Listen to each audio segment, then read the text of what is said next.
Hello, and welcome to our session on NX11, What's New in Expressions. What we'll do now is take a quick look at the new expression system as it has been redesigned for NX11.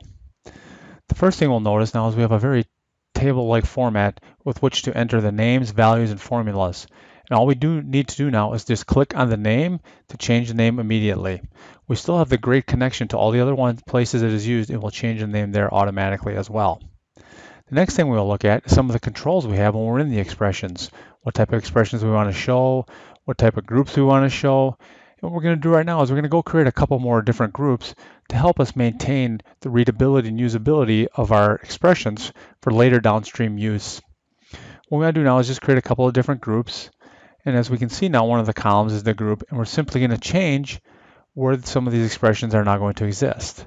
So now I can filter on what kind of groups I want to see or none. And in the end here, I'm going to take the interface group and make it my active group and only show the active ones I'm working on. The next thing I'm going to do within this context is create a brand new expression.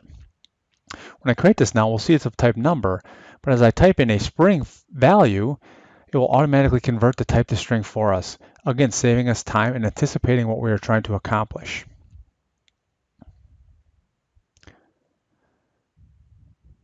The next thing we want to do is just start to change values. And when we change the value of one expression, again with the click interface, we see we get two different colors.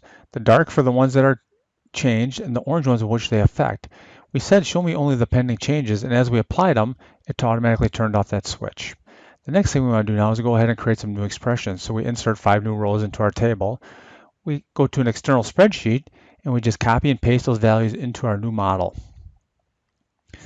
What we can do now is we can quickly edit some of these values if we would like to. Now we have the ability to multi-edit values at one time. As you can see here, we pick 3 different values, edit all of them at once, and they will all take that same new value. Again, the orange change. Now what we want to do is we want to go back to the spreadsheet, copy out those original values, and paste them back in over the top.